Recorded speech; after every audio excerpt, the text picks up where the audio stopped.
Hi అండి, అందరికీ నమస్కారం. ఎలా ఉన్నారు? మేమైతే చాలా బాగున్నాము. మీరు కూడా బాగుండాలని ఆ దేవుణ్ణి మనస్ఫూర్తిగా కోరుకుంటున్నాను.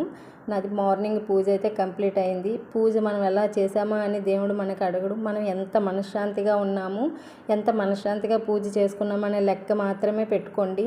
ఇది పెట్టాలి, అది పెట్టాలి, ఈ పద్ధతులు పాటించాలి, ఆ పద్ధతులు పాటించాలని దేవుడు మనల్ని ఏ ఒక్కటి కూడా కోరుకోడండి. ఒక శుభ్రం ఉంటే సరిపోతుంది. నాకు తెలిసి మనకు నచ్చినట్టు దీపం పెట్టుకోవచ్చు. కొన్ని ఉంటాయి, అవి కొన్ని పాటిస్తే సరిపోతుంది. అన్నీ చాలా చాదస్తం కొలిది మాట్లాడుతున్నారు అన్నమాట చాలామంది.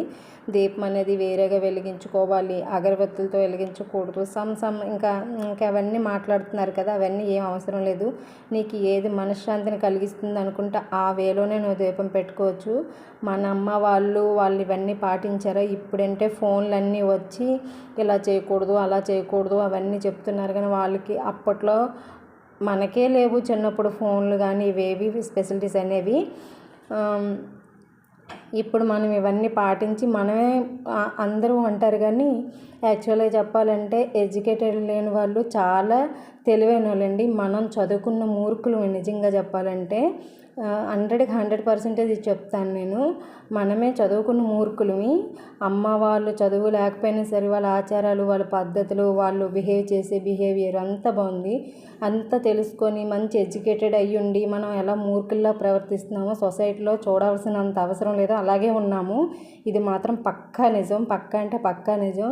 వాళ్ళు చదువుకోకపోయినా సరే ఒక పద్ధతిలో ఉన్నారు. ఆ పద్ధతులన్నీ మనం కొల్లగొట్టి చదువుకొని ఇలా విర్రవీగుతున్నామని నా అభిప్రాయం.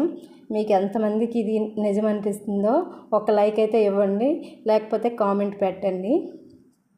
అయితే ఇది సాటర్డే రోజు వ్లాగ్ కదా.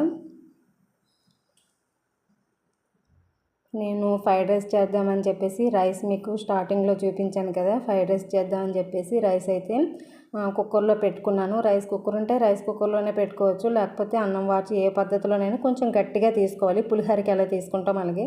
చాలానే వీడియోలో చెప్పాను. ఎక్కువగా ఫ్రైడ్ రైస్ అది చేస్తాను కదా, అదే షూట్ చేస్తాను. అందరూ నా వీడియోలు చూడరు కదా. ఎవరికైనా చూసిన వాళ్ళకి ఉపయోగపడుతుందేమని సింపుల్గా మన ఇంట్లో సింపుల్గా అన్నీ అవసరం లేదు, జస్ట్ మన ఇంట్లో ఉన్న వెజిటేబుల్స్ తోటే నేను చెప్తాను అన్నమాట. కొన్ని వెజిటేబుల్స్ ఉన్నా సరిపోతుంది. నేనైతే అన్ని రకాల వెజిటేబుల్స్ ఇందులో వేసాను. క్యాప్సికమ్ వేసాను, నెక్స్ట్ వచ్చేసి క్యారెట్ వేసాను, ఇంకా గ్రీన్ బఠానీలు వేసాను, ఇంకా జీడిపప్పులు వేసుకున్నాను, అల్లం వెల్లుల్లిపాయ పేస్ట్ వేసుకున్నాను. అల్లం వెల్లుల్లిపాయ పేస్ట్ మస్ట్ అండ్ షుడ్ అన్నమాట. ఇంకా ఆనియన్స్. నేను ఏం చేశానంటే ముందు రైస్లోని లెమన్, సాల్ట్, కొంచెం